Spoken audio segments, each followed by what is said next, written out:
इस बीच सीएम यहां पर प्रेस कॉन्फ्रेंस शुरू कर चुके हैं। सीधा आपको ले चलते हैं उनकी प्रेस कॉन्फ्रेंस में। स्थिति साफ अगर नहीं होगी तो वास्तविकता लोगों को नहीं पता लगेगी। एक पंचायत हमने पीछे नारनौल में की थी, उसकी जानकारी सब लोगों को हुई। आज हमने ये कार्यक्रम रखा था और कार्यक्रम को शुरू करने से पहले कल हालांकि जो आंदोलनकारी थे उन लोगों से, उनके नेताओं से बातचीत वहाँ एडमिनिस्ट्रेशन की हो गई थी और उनके 12-13 लोग वहाँ आए थे।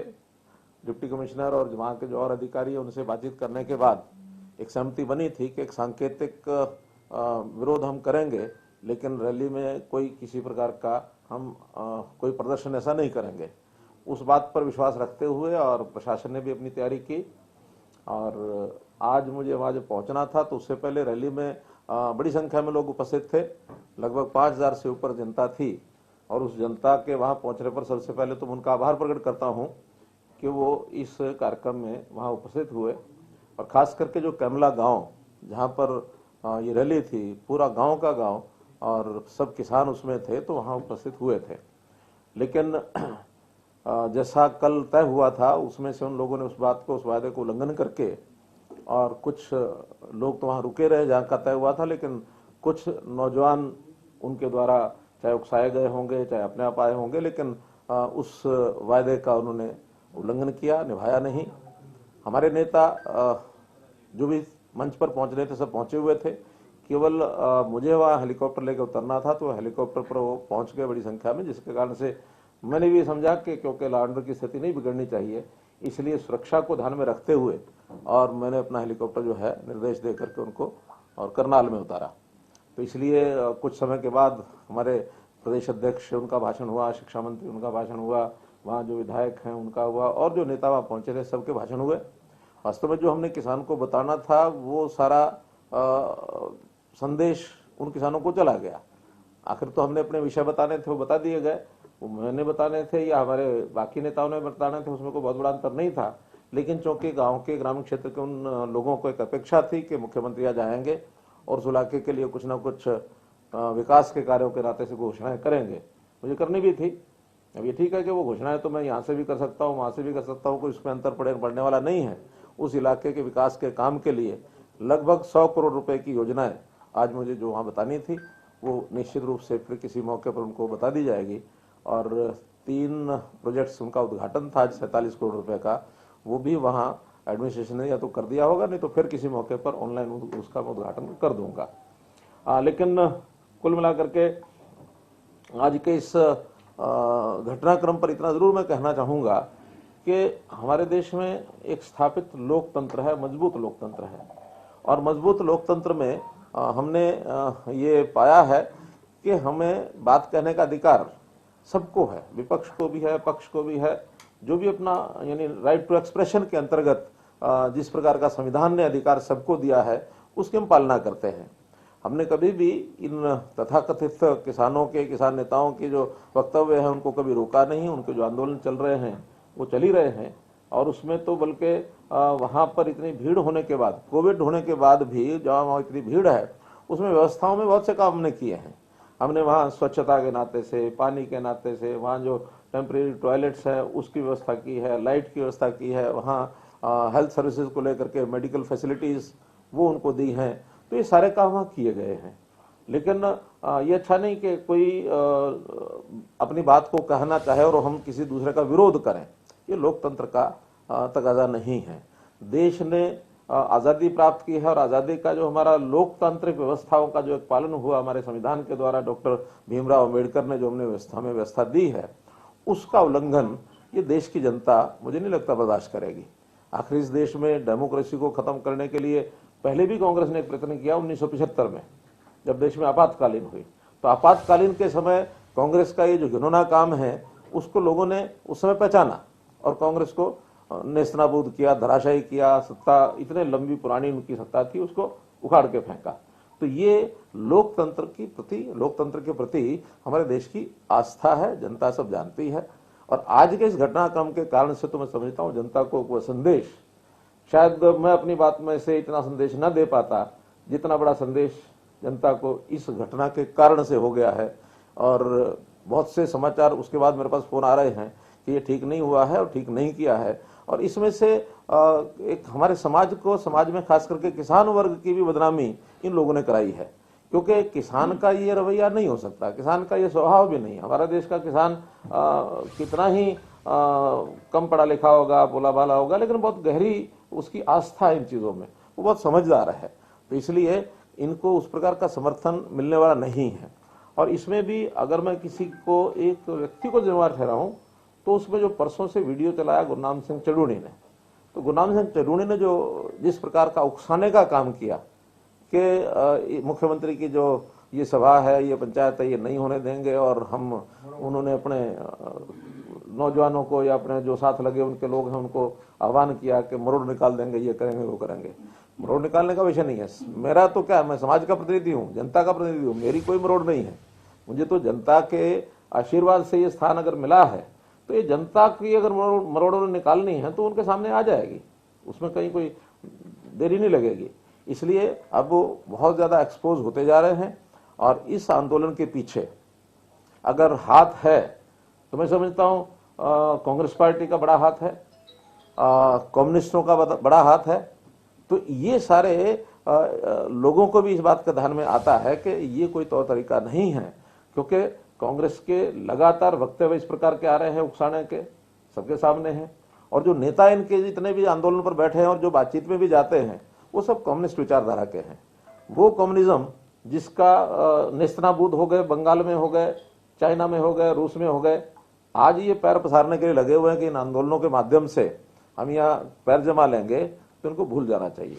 तो इसलिए मित्रों, आज का ये जो घटनाक्रम है, इसका मैं निंदा करता हूँ इसकी, और जिन्होंने आयोजन किया उनका मैं आभार प्रकट करता हूँ, चाहे वहाँ की जनता है, गाँव की जनता है, उस इलाके की जनता है, चाहे वो कार्यकर्ता है, चाहे एडमिनिस्ट्रेशन है, मीडिया के लोगों ने भी बहुत सहयोग किया है। मीडिया ने सारी बात, चाहे प्रिंट मीडिया आज लिखेगा, चाहे इलेक्ट्रॉनिक मीडिया ने अभी तक दिखाया है, उनका सबका मैं आभार व्यक्त करता हूं। और मैं समझता हूं कि जनता को भी इसके बारे में जो जानकारी मिलेगी उसमें से निश्चित रूप से उनका एक रुख बनेगा। जहां तक किसानों के संबंध में है, ये सब बातें मैं पहले भी कह चुका हूं, दोहराने के लिए, क्योंकि आज जो कुछ मुझे वहां कहना था वो आपके माध्यम से वहां तो अवसर शायद नहीं मिला, क्योंकि स्वाभाविक है कि जब इस प्रकार की कोई दूसरी हाइपर की जो घटना हो जाए तो उसके नाते फिर ध्यान उधर चला जाता है। अल्टीमेटली आखिर किसान के लिए देश के प्रधानमंत्री ने क्या कुछ नहीं किया। देश के प्रधानमंत्री के ऊपर ये कोई भरोसा नहीं करेगा कि वो किसान के विरोधी हैं। कोई भी वर्ग समाज का ये भरोसा नहीं कर सकता, क्योंकि बहुत वर्षों के बाद देश में, देश की व्यवस्थाओं को सुधारने में, दिशा देने में, गरीब समाज, मजदूर हो, किसान हो, छोटा दुकानदार हो, उन सब के हित में जितने काम अभी तक किए हैं, और जब काम नया कोई किया जाता है, नई व्यवस्था कोई बनाई जाती है, तो उसका विरोध कई बार होता ही है। प्रारंभ में विरोध होता है, बाद में लोगों को लगता है ये काम बात बहुत अच्छी है। अगर मैं उदाहरण देता हूं तो आखिर जब जीएसटी का विषय था, कितना विरोध हुआ था। आज वही व्यापारी, यानी जीएसटी को मान्य किया, उसने उसको पसंद करता है, उनको लगता है कि हम एक बहुत बड़े जंजाल में से बाहर निकल गए। आज सारे देश में एक टैक्स हो गया, और उस एक टैक्स के नाते से उसको दुविधाएं नहीं है कोई गलत काम करने की, सब एक दिशा में ठीक काम करते हैं। और बहुत अच्छा, प्रशासन को भी अच्छा लगा, रेवेन्यू भी ज्यादा एकत्र हुआ, और व्यापारी भी इसमें प्रसन्न हुआ। मैं बहुत दूर नहीं तो 90s के विषय में आपको बताऊंगा कि 90s में जब इस देश में लिबरलाइजेशन का विषय चला, ग्लोबलाइजेशन, लिबरलाइजेशन के सारे ग्लोब से लिबरल होकर के हमको आगे कदम बढ़ाने चाहिए। और उस समय विरोध भी हुआ था। उस विरोध के समय कि भी हाँ, हम पता नहीं ये कंपनियां बाहर से आ जाएंगी, सारा देश दुनिया हमको लूट ले जाएगी, ये करेगा वो करेगा, वो जमाना था। उस जमाने के बाद आज 20-25 साल के बाद हम देखते हैं कि कितने ही लोग देश और देश से बाहर जाकर के दुनिया में अपना व्यापार कर रहे हैं, एंटरप्रेन्योरशिप कर रहे हैं, बाहर के लोग यहाँ आ रहे हैं। यानी दुनिया को जिसको कहना चाहिए एक बहुत निकटता एक दूसरे की बन गई, यानी ग्लोब इज ए विलेज, ऐसे जो वाक्य निकले, उन वाक्यों का सार्थक एक परिणाम निकला कि सारे देश दुनिया के लोग प्रगति कर रहे हैं, एक दूसरे साथ मिलकर कर रहे हैं। उस समय हमारा अगर ऑटोमोबाइल का देखें तो गाड़ियां जो होती थी, वही अगर वही जमाना चल रहा होता तो वही क्या एम्बेसडर और फिएट और वही स्कूटर जो है वेस्पा लम्ब्रेटा उसी पर चल रहे होते हैं। आज जो है हम कितना आगे बढ़ गए हैं, यानी अगर उन गाड़ियों के मॉडल हम देखते हैं तो उसके अंदर एक से क्या क्या क्या है वो, क्योटा, क्रेटा, फिर टोयोटा, किया, जीप, किस किस लेवल पर कहां कहां पहुंच गए हैं। तो ये सारी चीजों का लाभ एक उस प्रकार के माहौल के बाद बना है। तो ऐसे नई परिस्थितियां, नई जो व्यवस्थाएं बनती हैं उसका विरोध हुआ करता, हमको मालूम है। लेकिन उसके पीछे की यदि भावना ठीक है, उद्देश्य ठीक है, तो वो हमेशा जनहित में होता है, ऐसा हमारा विश्वास है। जहां तक इन 3 कानूनों का विषय है, तीनों कानून जनहित में है। और मेरा दूसरा कहना है कि जब भी कोई नई चीज आती है तो उसका उपयोग करने के बाद ही पता लगता है कि वो ठीक है या गलत है। मैं कहता हूं 1 साल अगर हम उपयोग करने के बाद देखते, मेरे जैसा व्यक्ति भी ये कहता है अगर 1 साल के बाद हमें लगेगा इसमें ये चीजें कमियां हैं, तो हम ही जाकर के सब लोगों के साथ मिलकर के प्रधानमंत्री जी कहते हैं कि इसके अंदर न्यूनता है, कमी है, इसको ठीक करना चाहिए। हालांकि आज भी बहुत से जब शुरू में विषय निकाले गए कि इसके अंदर इन प्रावधानों के अंदर बदल करना चाहिए, तो बदल करने के लिए आज भी सरकार तैयार है। लेकिन जो एक रट लगाई कि मैं ना मानू, मुझे तो चाहिए ना, क्या ना, तीनों कानून वापस लो। अब ये कोई जिद से ये प्रकार चीजें नहीं चला करती हैं। इसलिए 1 साल भर हम उसका उपयोग करें, और कोई गलत बात लगती है तो उसको हम छोड़ देंगे। और छोड़ने को आज भी बंधे हुए नहीं है। आज भी ये तीनों जो कानून हैं, ये कोई ऐसा नहीं है कि अनिवार्यता है किसान के लिए, अनिवार्यता नहीं है। मंडियां हैं, जहां तक मंडी का विषय है, सरकारी मंडियां आज भी हैं, आगे भी रहेंगी। उसके अंदर एमएसपी आज भी है, आगे भी रहेगा। एक रास्ता अल्टरनेटिव दिया गया है कि अगर प्राइवेट भी कोई मंडी आके खुलती है, उसमें यदि किसी को लाभ लगता है तो जाके बेचेगा, नो कंपल्शन। तो एक अल्टरनेटिव रास्ता दिया है, उसमें एमएसपी से ऊपर अगर मंडी में जाके कोई खरीदेगा तो उसको, किसान को बेचने में कोई आपत्ति नहीं होगी, बल्कि उसको लाभ ही होगा। पहले ये नहीं था। एपीएमसी एक्ट में एक प्रावधान है कि हर एक परचेजर जो है, जो बायर है, उसको अपने आप को रजिस्टर कराना पड़ेगा। मंडी से बाहर ना कोई बेच सकता, ना कोई खरीद सकता है। एमएसपी जो है मिनिमम सपोर्ट प्राइस नहीं, बल्कि मैक्सिमम, जिसको कहना चाहिए मैक्सिमम सेलिंग प्राइस, ऐसी उभर गई। हर किसी को लगता है ये एमएसपी है, इसके ऊपर नीचे तो करना नहीं, इसी पर खरीदना है, मामला खत्म। आज किसान को एक अल्टरनेटिव मिला। इसी प्रकार कंट्रैक्ट का जो नियम है, कंट्रैक्ट की खेती, कंट्रैक्ट की खेती किसी न किसी रूप में पहले भी तो चलती थी। आखिर 2 व्यक्ति मिलकर के, एक के पास जमीन होती थी, दूसरा उसको बुआई करता था। जमीन वाला इतना समय नहीं था या उसके पास साधन नहीं थे, या वो और कोई काम करता था अपनी खेती, वो जब नहीं करता था तो दूसरे को बटाई पर देता था। बटाई के नियम अलग अलग होते थे, कभी आधी आधी की बटाई होती थी, कभी 5वें हिस्से की बटाई होती थी, उन सब नियम अलग अलग हैं। और कभी ठेके के ऊपर होती थी, पैसा ले लिया और जो बुआई करने वाला उसी का नफा घाटा उसी का होगा। तो जो प्रकार पहले चलते थे, आज थोड़ा बड़े स्वरूप में दे दिए।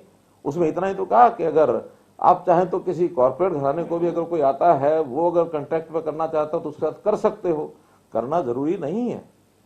कोई किसान उसकी मर्जी हो तो करेगा, नहीं तो नहीं करेगा। इसके लिए किसी प्रकार का कोई बंधन या जबरदस्ती या अनिवार्यता ये बिल्कुल कहीं नहीं है। तीसरा, भंडारण का विषय।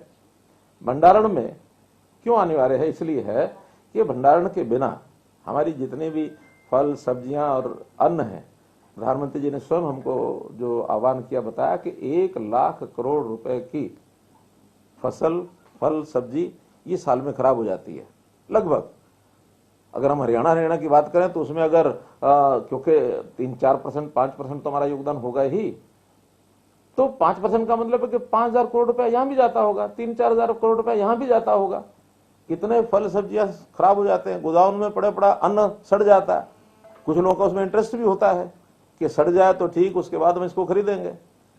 तो ये सारी चीजें ठीक हों, किसान को भी कोई वेयर हाउसिंग बनाने के लिए, कोल्ड स्टोरेज बनाने के लिए, कोई भी व्यक्ति, न्यू एंटरप्रेन्योर, स्टार्टअप, किसान या कोई व्यापारी इन व्यवस्थाओं में आकर के काम करेगा तो सहयोग मिलेगा सरकार को।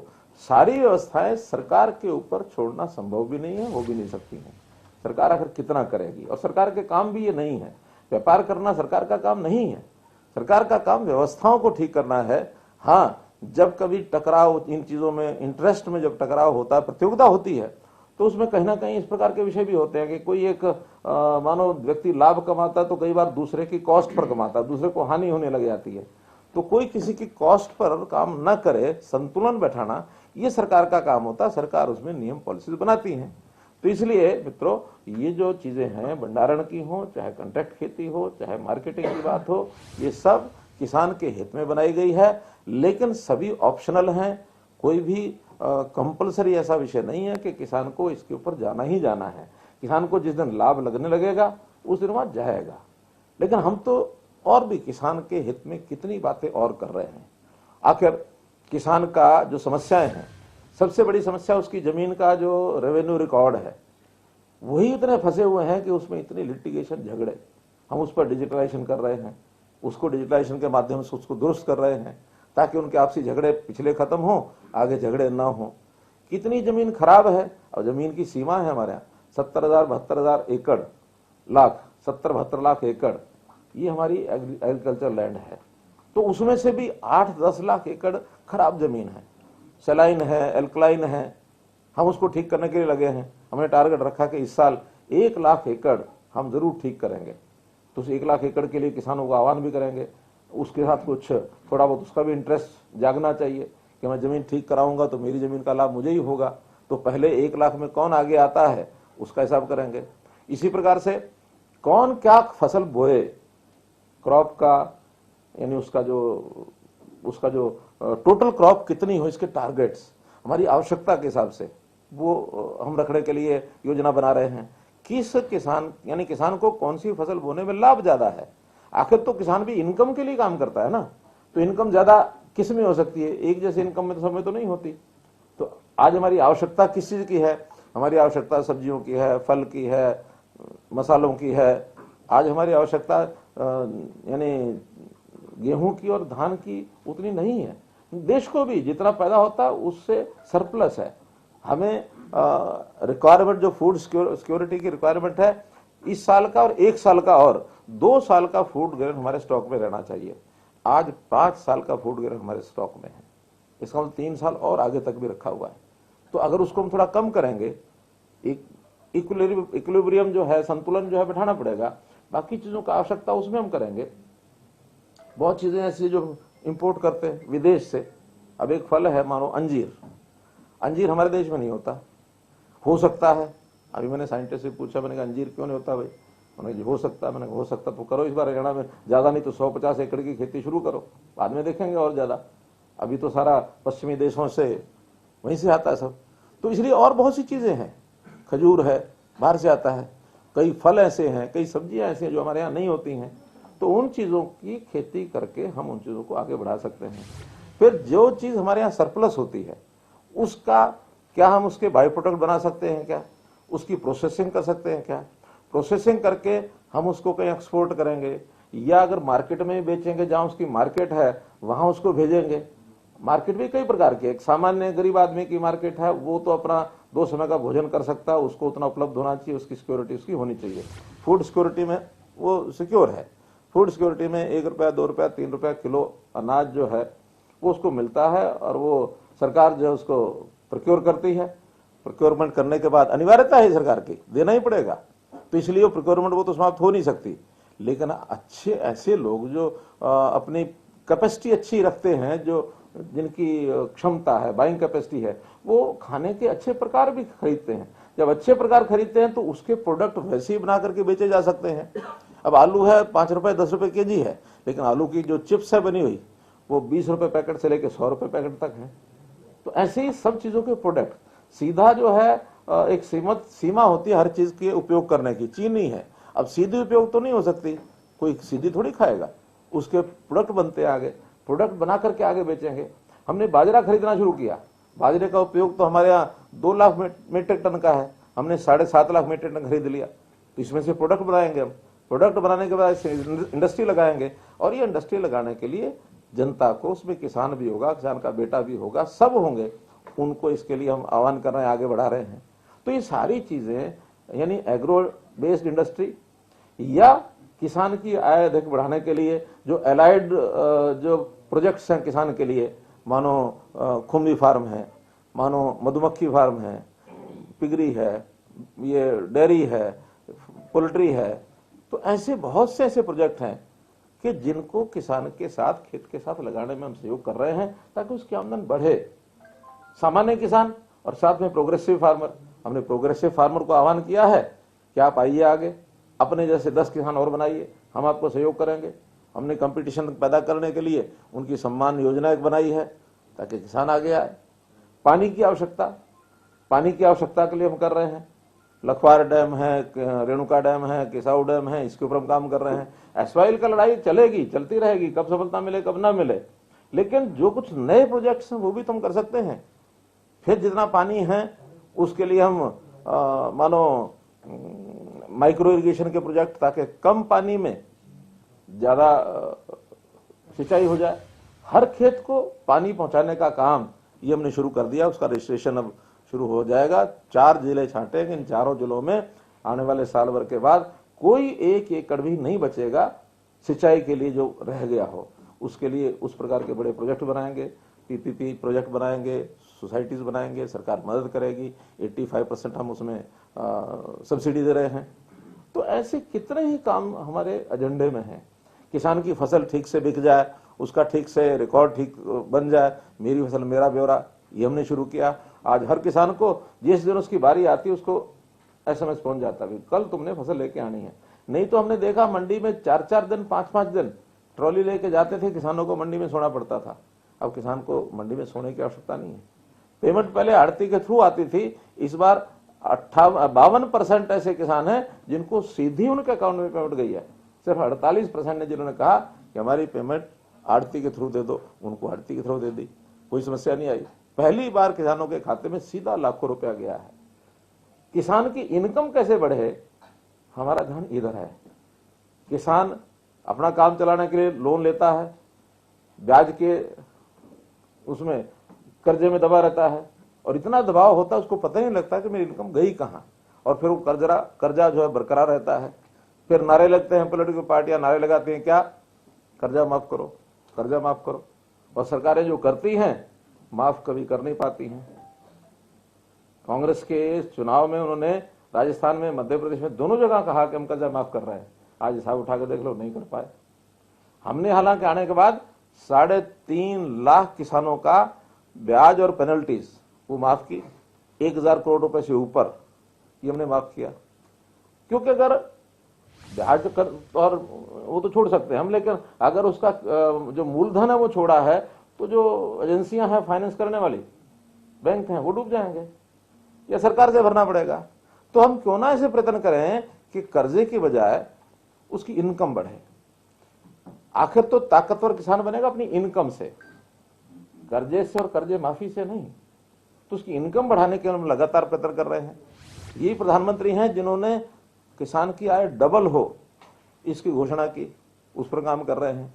यही प्रधानमंत्री हैं जिन्होंने 6000 रुपया सीधा हर किसान के खाते में हर साल डालेंगे 3 किस्तों में, वो डाल रहे हैं। हमने भी 4 लाख गरीब परिवारों को मुख्यमंत्री परिवार समृद्धि योजना के अंतर्गत 4000 रुपया दिया है साल का, चाहे वो कोविड के दिनों में ही हमने दिया।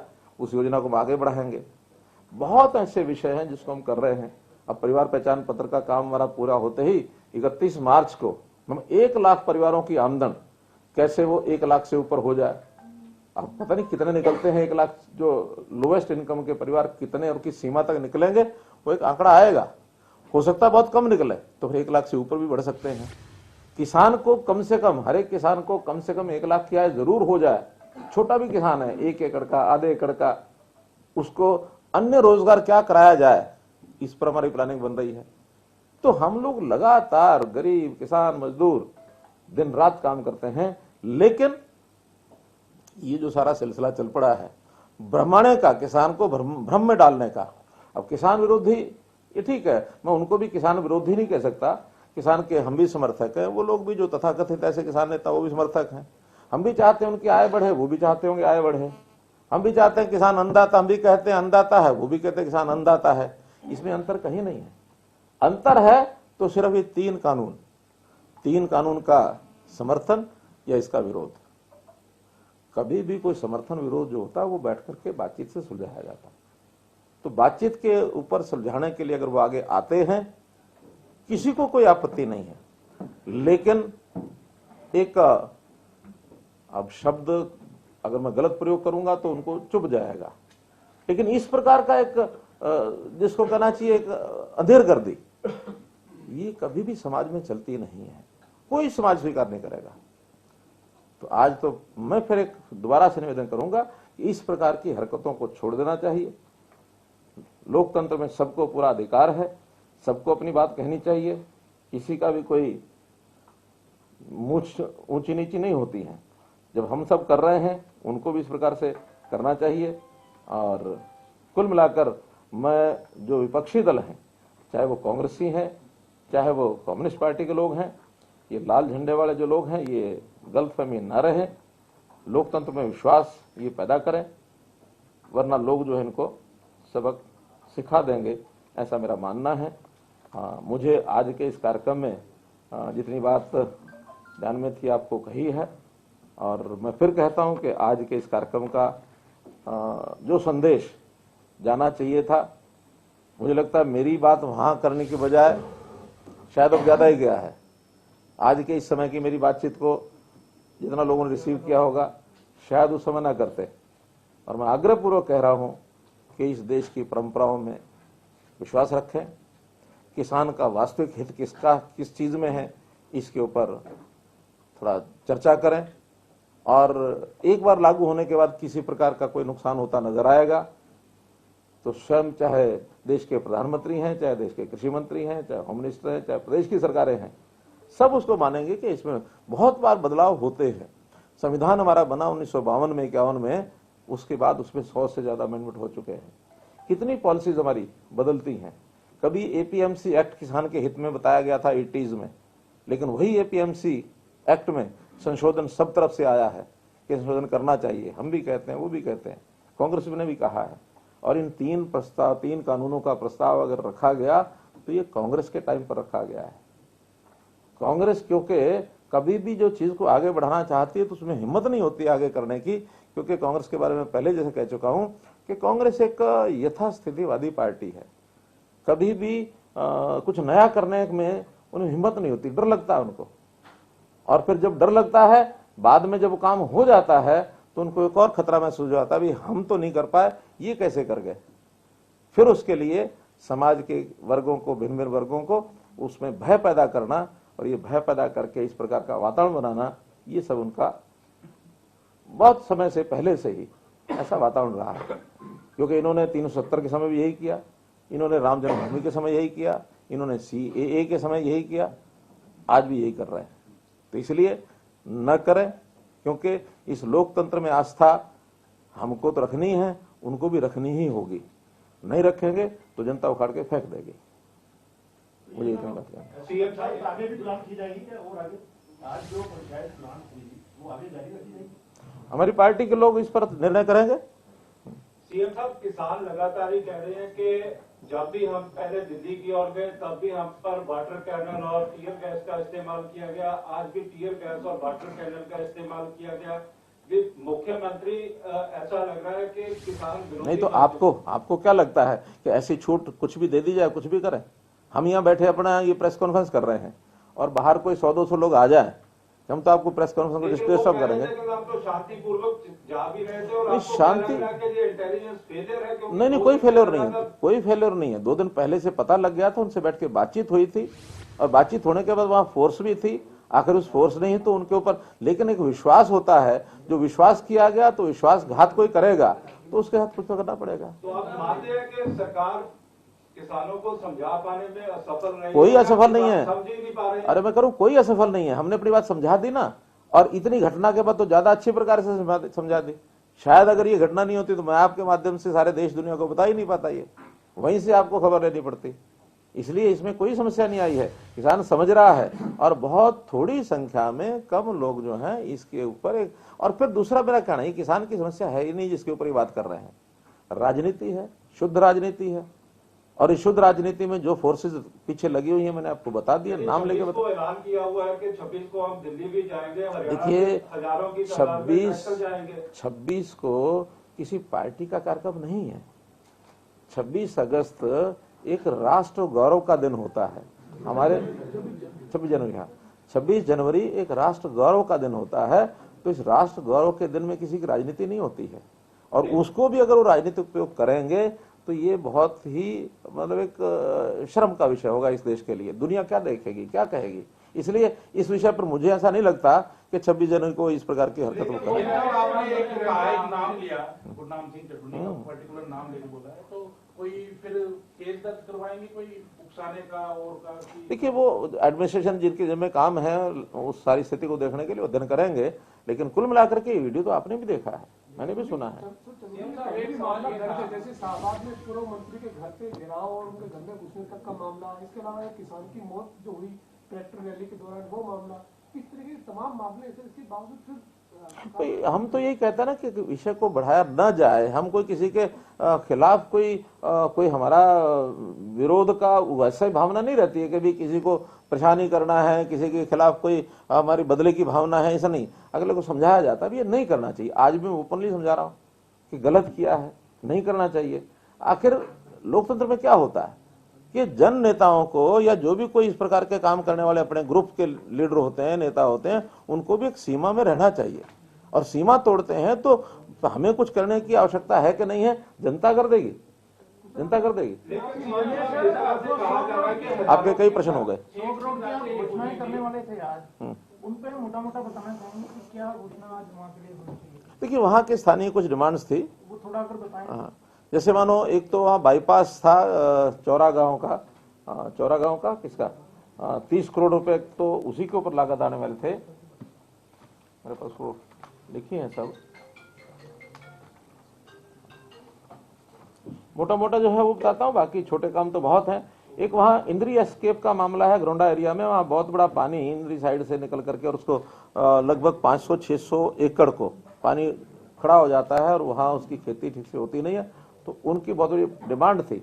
हमने उसकी रीमॉडलिंग और उसकी स्ट्रेंथनिंग करने के लिए एक योजना बना रखी है, और उसमें कोई 50-60 एकड़ जमीन में एक बहुत बड़ा वाटर रिचार्जिंग सेंटर बनाएंगे, जिसके अंदर एक झील टाइप ऐसे बनेगी ताकि 500-600 एकड़ की बजाय वो एरिया 50-60 एकड़ सीमित जो पंचायत की जमीन है 2-3 गाँव की, उसके अंदर करेंगे ताकि लोगों को वो जमीन जो बोने के लिए आसानी से मिल जाए। एक तो बड़ा काम ये था। इसी प्रकार वहाँ कुछ कम्युनिटी सेंटर्स है कुछ गाँव के। एक अंडरपास है नेशनल हाईवे 44 का, ये बने अपने मंत्री हमारे जो रोड सरफेस रोड के नितिन गडकरी जी हैं उनको लिख दिया है पत्र, उसका निर्माण होगा। नेशनल हाईवे 44 जो जीटी रोड है इसके अंडर है। एक गर्ल्स स्कूल की वहाँ की चौरा के पास एक गर्ल्स स्कूल के निर्माण की बात है। इसी प्रकार से एक block level training centre self help groups के लिए ऐसी एक वहाँ की मांग है, वो हमने उसमें उनको बता दिया है कि वो हम करेंगे। कुछ गांव के कम्युनिटी सेंटर हैं लगभग 10 गांव के, वो उनको कर देंगे हम उनके लिए। 10 गांव में इसी प्रकार से जो योग कम व्यायामशाला, जिसमें से एक बड़े गांव का कोई जहां 5-6 एकड़ जमीन होगी उसमें स्टेडियम और बाकी जगह में व्यायामशाला आसपास के जो गांव हैं ये सब करेंगे। कुछ 8 गांव के स्कूलों की नई बिल्डिंग बहुत पुरानी हो चुकी है, वो हमने मंजूर की है।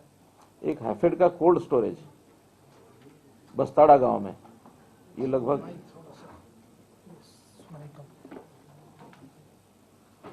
बस्ताड़ा गांव का एक हैफेड का कोल्ड स्टोरेज लगभग 3 करोड़ रुपए की लागत का ये बनेगा।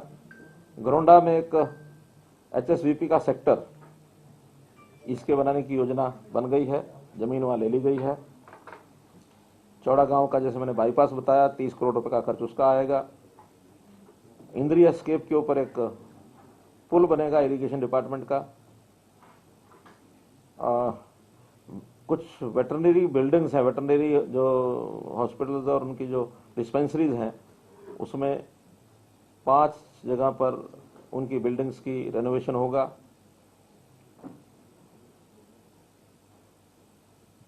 कमला गांव के कुछ 3-4 काम उन्होंने अलग से बताए हैं, वो सब करके और अलग से 2 करोड़ रुपए की उनकी हमने कैश ग्रांट भी उनको मंजूर की है।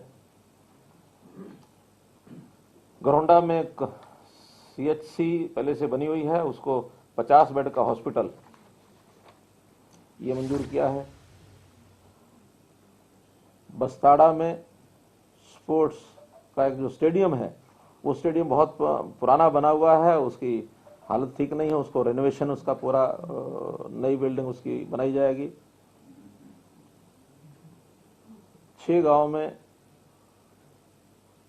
सब हेल्थ सेंटर्स हैं, उनकी बिल्डिंग रेनोवेशन होगी, कुछ की नई बनेगी।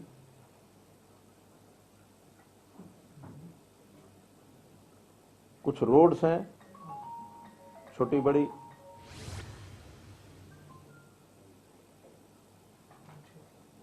इस प्रकार से लगभग 100 करोड़ रुपए का ये पूरा काम लगभग मैंने बताया, उसमें कुछ कम ज्यादा हो सकता है। तो ये योजनाएं वहां आज बतानी थी, आपके माध्यम से आज बताइए, उनको लिख करके वहां भेज देंगे ताकि उनको मंजूर करके वहां से। जैसा आपने कहा कि कांग्रेस पार्टी जो है इस मामले पर कहीं ना कहीं राजनीति कर रही है। सर 15 तारीख को अब पूरे देश के अंदर गवर्नर हाउस जो है वो घेरने की बात हो रही है और कहीं ना कहीं किसान आंदोलन पर राजनीति के साथ साथ जो वैक्सीन नहीं आ रही है कोरोना को लेकर, उसके ऊपर भी राजनीति हो रही है।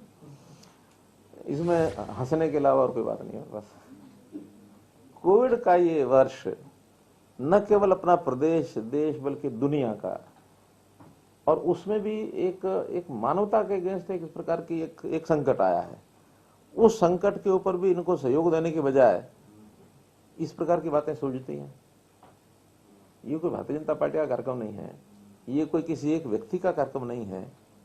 इन इतनी बड़ी बीमारी फैली है, उसको किसी न किसी प्रकार से सारे सब देश काबू करने में लगे हैं। बल्कि अच्छी बात तो यह है कि वैक्सीन का जो एक रिसर्च जो है, जो अपने देश में हो रहा था, उसी के ऊपर आधारित होकर के ये प्रोग्राम आगे बढ़ा है। और उस वैक्सीन के 2 प्रकार की वैक्सीन हमने उसकी जो मंजूरी मिली है, उसके आधार पर अब इतनी बड़ी संख्या में भी नहीं बन पाएगी कि सारी दुनिया सारे देश को एक साथ दी जा सके। उसके लिए फेजेस बनाए हैं। सबसे पहला फेज में रखा है कि जो हमारे वर्कर्स हैं, फ्रंट लाइनर्स, कोविड वॉरियर्स जिनको कहा है, हमारे यहाँ प्रदेश में लगभग 1.5 लाख वर्कर है वो, तो सबसे पहले उनको करेंगे। फिर उसके बाद आगे एज वाइज या कुछ कैटेगरी वाइज करते हुए कोशिश रहेगी कि ज्यादा ज्यादा लोगों को वो उसका कोरोना का यानी इसका जो वैक्सीन है इसका लाभ पहुंचाया जा सकता है कि इस बीमारी का ये चक्र है, ये साइकिल है, ये हम कैसे तोड़वा सकें। मैं समझता हूँ आज के विषय तक अगर हम सीमित रहेंगे तो ज्यादा अच्छा, वरना फिर एक सवाल है कि कोरोना वैक्सीनों की हरियाणा में फ्री लगाई जाएगी या इसके भी पैसे लिए जाएंगे? देखिए अलग अलग प्रकार इसके आएंगे।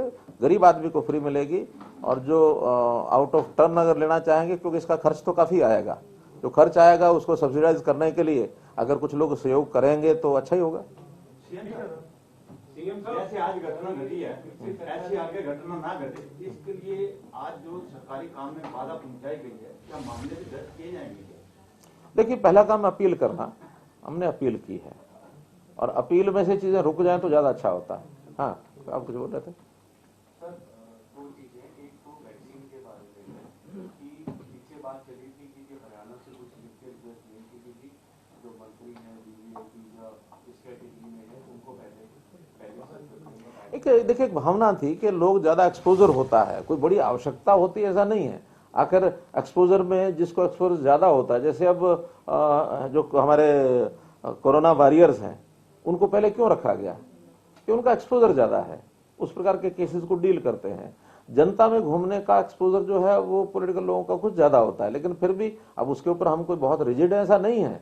जब भी कभी बारी आएगी ना, तो दूसरी तीसरी बारी में जो 50 वर्ष के ऊपर के हैं, एज वाइज जो ग्रुप बना है 50 वर्ष से ऊपर का शायद प्राथमिकता देंगे, काफी लोग तो उसमें आ ही जाएंगे। हमको इसको सेलिब्रेट करने के लिए कर रहे हैं थोड़ी, कभी आप इसमें पॉलिटिकल लीडर को आगे लगना ही चाहिए।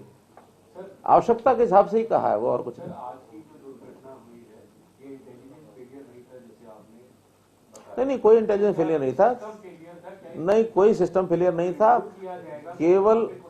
केवल जिन लोगों ने आश्वासन दिया था आगे उनके ऊपर भरोसा टूटा है, भाई इतना ही विषय है। सीएम साहब, जिस सर तरह किसानों को समझाने के लिए इन इश्यूज के बारे में आपने पहले अम्बाला में भी कोशिश की, आज भी महापंचायत हुई, क्या इस तरह की महापंचायत और भी हरियाणा में? देखिए हमारा कार्यक्रम हमारी पार्टी बनाती है। पहले भी एक नारनौल में कार्यक्रम किया था, अच्छा कार्यक्रम हो गया था, लगभग 5-6 हजार संख्या का कार्यक्रम हुआ था। आज यहाँ भी संख्या कम नहीं थी, लोग आए थे, ऐसा नहीं है कि कोई लोग डर गए। वो तो केवल कुछ शरारती लोगों ने हेलीपैड पर आकर के शरारत की। मैं तो वहां पहुंच ही गया था, बाद में मुझे सूचना मिली कि यहाँ हेलीपैड पर ठीक व्यवस्था नहीं, तो हालांकि अगर मैं कहता नहीं मैंने आना है तो कुछ तमाशा हो जाता, कुछ और ज्यादा नुकसान होता। आखिर लोग तो अपने ही हैं, कोई हमारे दुश्मन नहीं है। यानी कोई मती में दूसरी बात आ जाए किसी के तो उसको समझाने का ही काम होता है, दंड दे करके कोई समझने वाला नहीं है। हमारे ही लोग हैं, वो सारे इसी प्रदेश के हैं। सीएम साहब, जिस तरह से मंत्रियों की बातचीत चल रही है, केंद्रीय मंत्रियों की भी चल रही है, और बातचीत का कोई ना कोई चलो नतीजा तो निकलेगा ही निकलेगा। 26 तारीख को गणतंत्र दिवस है, यदि हरियाणा मैंने बात पहले बता दी है। वो हरियाणा के किसान गणतंत्र दिवस मनाने के लिए यदि दिल्ली जाएगा तो उसको इजाजत दी जाएगी? मैंने आपको बता दी, वो राष्ट्रीय कार्यक्रम है और राष्ट्रीय उत्सव है रादर। तो राष्ट्रीय उत्सव जो होता है तो उसी भावना से किया जाता है, उस भावना से मनाएगा तो कोई कहीं जाए, लेकिन भावना अगर उलट हुई तो फिर वो ठीक नहीं है। जनता ही अपने आप उनको, मैं समझता हूँ, समझा देगी या उनके आग्रह करेगी तो वो अपने आप विड्रा कर लेंगे इस विषय को, ऐसा मैं मानता हूँ। कई दौर की बातचीत हो चुकी है, आप भी शामिल रहे, दिल्ली गए, रिलायंस और अडानी ने भी अपना फेवर दे दिया। जो 3 चीजों का विरोध था, एक तो कानून वापस लिखा है और दूसरा उनका था अडानी और किसान। देखिए, इन कानूनों में सवाल ये था कि इसमें आप इतनी बार शामिल हुए हैं तो आपको कहाँ लगता है मामला कहाँ पे अटका है और कैसे सुलझ सकता है, जो पूरे देश की जनता सुलझाने के लिए जितने बिंदु आए हैं सब पर कोई ना कोई मत बनाया जा सकता है, लेकिन वहां तो इतने घंटे बातचीत चलती है, आखिर में एक ही बात होती है कि क्या पंचादा क्या सिरबत थे परनाड़ा होते, आखिर में वापस लो जी। तो वापस तो सरकार नहीं लेने वाली, ये तय है। राज्य सरकार को छोड़ दिया जाए ऐसे, तो आपको लगता है उचित है कि राज्य सरकार इसको? वो तो अगर बातचीत में ये विषय निकलता है तो कोई दिक्कत नहीं है। अगर राज्य सरकार भी छोड़ेंगे तो राज्य सरकारों ने कुछ तो नियम पहले से उसमें बदलाव करने होंगे, कुछ नई बातें करनी होगी तो किसी नए स्वरूप में भी हो सकती हैं, उसी में संशोधन किए जा सकते हैं। लेकिन कहीं ना कहीं आपसी बातचीत में ही होगा, तो एक विषय को छोड़कर बाकी सब चीजें डायलॉग के माध्यम से हो सकती हैं। एक चीज क्या कि एज इट इज उसको विड्रा करो, ये मुझे नहीं लगता कि सरकार विड्रा करेगी। सर, आपका जब आज विरोध हुआ उस मामले में भी पहले बार तक कांग्रेस के नेता लगातार एक ही बात कह रहे हैं विरोध के बाद कि अविश्वास में आ चुकी है सरकार और सेशन बुलाकर अपना बहुमत। मैंने परसों बताया था ना कि रात को जो आदमी सपने ले तो उसको कभी कभी पूरे हो जाते हैं, दिन में कोई सपने ले तो ये उसकी आदत ही होती है। तो वो आदत बड़ी बनाए रखें, दिन में सपने लेते रहे, रोज सोचेंगे कि आज हमारी सरकार आएगी का, बिलख रहे हैं। अब जो कोई बिलख रहा हो तो उसकी बिलखत में से चीज निकलती हो तो निकलती रहे। सर, एक सवाल था। ये किसान जब आए थे, शंभू बॉर्डर से जब दाखिल हुए थे तब बैरिकेड लगाए गए थे और किसानों ने एक मैसेज देने की कोशिश की थी कि सरकार ने रास्ते रोक दिए। अब हम शांतिपूर्वक ढंग से अपना प्रदर्शन कर रहे हैं। उनका प्रदर्शन चलते हुए भी 1.5 महीने से ऊपर हो चुका है और वही परिचय देने की कोशिश कर रहे थे कि शांतिपूर्वक प्रदर्शन हो। लेकिन पिछले दिनों से जो एक्टिविटी देखने के लिए मिली है, कभी मंत्री का विरोध, कभी आपका विरोध, और अब कहीं ना कहीं वो तोड़फोड़ पर भी आ गए हैं। आंदोलन की दिशा कहाँ जा रही है? और जो एक सवाल साथी ने पूछा था कि 26 जनवरी को वो जाने दिया जाएगा, तो ऐसी हरकतों के बाद क्या भरोसा किया जा सकता है किसानों की किसी बात पे उन्हें आगे इजाजत देने को लेकर? देखिए, एक होता है शांतिपूर्वक आंदोलन, वो शांतिपूर्वक आंदोलन करें। आंदोलन का मतलब होता है कि धरना देना, कहीं अपनी सभा करना, अपनी बात कहना, समझ में आता है। किसी दूसरे के कार्यक्रम में विरोध पैदा करना ये आंदोलन का हिस्सा नहीं होता है। आंदोलन का हिस्सा तो वहीं तक सीमित है कि भी आप अपनी बात रखिए, अपना धरना दीजिए, अपना जुलूस निकालिए, अपनी भाषा जो बोलनी है बोलिए, अखबार में जाइए, मीडिया में जाइए, कुछ करिए। लेकिन कोई आदमी आपके विरोध में कोई और बात कह रहा तो उसको बोलने नहीं देंगे, ये आंदोलन का हिस्सा नहीं होता है। एक सवाल था। जिस ढंग से एग्रेसिव है कृषि कानूनों के मामले में, तो क्या लगता है कि इस बार पंचायत चुनाव इस 3 कानूनों के मुद्दे पर ही होंगे? ऐसा मुझे नहीं लगता। पंचायती राज का अपना सिस्टम होता है, तो पंचायती राज में वहाँ के विकास की बात होती है, बाकी सब होती है। ये तो एक जनरल विषय है, मैं समझता हूँ। और अगर है तो ये केंद्र सरकार के नाते से विषय है। अगर केंद्र सरकार ने कानून बनाया तो कोई विषय आएगा तो केंद्र सरकार में आएगा, अब इस समय कोई आएगा ऐसा मुझे नहीं लगता। सिर्फ एक सवाल है कि अमित शाह जी के साथ आपकी बैठक हुई, जिसके बाद आपने कहा कि आने वाले जो मीटिंग होनी है किसान और सरकार के बीच में फैसला आ जाएगा और किसानों के हाथ में मैंने फैसला आ जाएगा ऐसा नहीं। मैंने देखकर आपको क्या लगता है? नहीं, मैंने तो आशा व्यक्त किया है कि मुझे आशा है कि ऐसी जब आपस में बैठ के बातचीत होती है तो कहीं ना कहीं बात आगे बढ़ती है। मुझे जो पूछा कि वो तो कह रहे नहीं मानेंगे और फिर भी बातचीत, मैंने कहा ये बातचीत जब तय होती है उस समय अगर एक ही मुद्दे पर नहीं मानेंगे यही होता तो बातचीत आगे की डेट रखने की विषय ही नहीं था, तो फिर तो कई बार ही हो चुकी है। इसलिए कहीं ना कहीं बातें नजदीक पहुंच रही होंगी, तभी आगे डेट रखी गई होगी। अंतिम सोशल जी बस। इनेलो ने आरोप लगाया है, इनेलो ने अभी आरोप लगाया है कि बीजेपी ने अपने ही लोगों से लाठियां बरसवाई किसानों के ऊपर और आपस में भिड़वाए हैं। चलो ये उसके कहने का असर नहीं पड़ता कोई। जैसे बॉर्डर पे बैठे हैं किसान, आपने जो कहा सुविधाएं दी जा रही है, क्या अभी जो कुछ किसानों की जान चली गई है उनके लिए कुछ आर्थिक सहायता की कोई योजना है? देखिए, कुल मिलाकर के जिन्होंने उकसाया हुआ है उनको उकसाना नहीं चाहिए। इस आंदोलन को यहीं पर समाप्त करना चाहिए, ताकि जो किसान बेचारे ठंड में बैठे हैं, जिनकी जानें जा रही हैं, ये जो सारा अगर इसका दोष किसी के सिर पर मैं बढ़ूंगा तो जो लोग उकसा रहे हैं ये उनके ऊपर है। जो लोग इस प्रकार की भाषा बोलते हैं, जो चीज़ों को सॉल्व नहीं होने दे रहे, ये जिम्मेदारी उनकी है। धन्यवाद।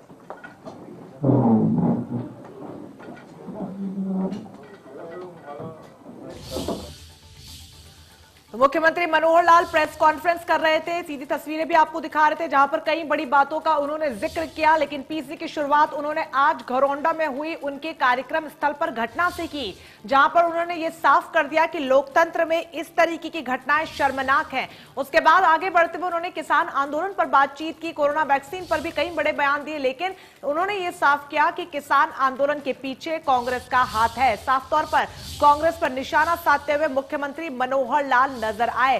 साथ ही उन्होंने कहा कि नए काम का विरोध करना कांग्रेस का काम ही है, विपक्ष को ऐसी हरकत छोड़ देनी चाहिए। तो यहां पर विपक्ष पर हमला बोलते हुए साफ तौर पर नजर आए। साथ ही उन्होंने कहा कि लोकतंत्र में कांग्रेस को विश्वास रखना चाहिए, क्योंकि किसानों के आड़ में कांग्रेस ने इस पूरे आंदोलन का बीज बोया। इन लोगों को जनता सबक जरूर सिखाएगी। आज की घटना से कांग्रेस का चेहरा बेनकाब हो गया है। आपको बता दें, घरौंडा में किसान से संवाद कार्यक्रम में शामिल होने के लिए मुख्यमंत्री मनोहर लाल पहुंचने वाले थे, लेकिन उससे पहले ही उपद्रवियों द्वारा वहां पर जबरदस्त हंगामा काटा गया और जिसके बाद मुख्यमंत्री ने अपने कार्यक्रम को रद्द कर दिया। उसी घटना का जिक्र उन्होंने किया और कहा कि किसानों की आड़ में उपद्रवियों ने जो कुछ भी किया है ये अपने आप में शर्मनाक है और लोकतांत्रिक देश में इस तरीके की घटनाएं बेहद निंदनीय। ऐसे में विपक्ष पर भी निशाना साधते हुए नजर आए। उन्होंने कई अन्य बातों का जिक्र किया, साथ जिसमें उन्होंने साफ तौर पर कह दिया है कि एमएसपी जारी है और हमेशा जारी ही रहेगी और विपक्ष को ऐसी हरकत करनी छोड़ देनी चाहिए। तो सीधे तौर पर विपक्ष को घेरते हुए नजर आए। साथ ही उन्होंने कहा कि पुराने सिस्टम को छोड़ने का वक्त आ गया है। प्रधानमंत्री मोदी ने किसानों के हित में हमेशा से ही फैसले लिए हैं। सरकार संशोधन को पूरी तरीके से तैयार है, लेकिन इन सब के बीच सबसे ज्यादा गौर करने वाली बात यह है कि मुख्यमंत्री ने यह साफ कर दिया कि सरकार इन तीनों कानूनों को वापस कभी नहीं लेगी। हालांकि किसानों की मांग ही यही है कि सरकार तीनों कृषि कानूनों को वापस ले ले, संशोधन को तैयार नहीं है। लेकिन यहां पर सीएम साहब बोलते हुए नजर आए कि हर तरीके के संशोधन को लेकर बातचीत करने के लिए सरकार तैयार है, लेकिन सरकार इन तीनों कानूनों को वापस कभी नहीं लेगी। साथ ही उन्होंने कहा कि कांग्रेस का हाथ है किसान आंदोलन के पीछे, तो सीधे तौर पर कांग्रेस को आड़े हाथों लेते हुए नजर आए। और साथ ही आज की शर्मनाक घटना को उन्होंने यहां पर याद करते हुए कहा कि लोकतांत्रिक देश में इस तरीके की घटना बेहद निंदनीय। लोकतंत्र में सभी को बोलने का अधिकार है। किसानों की आड़ में उपद्रवियों ने हंगामा काटा है।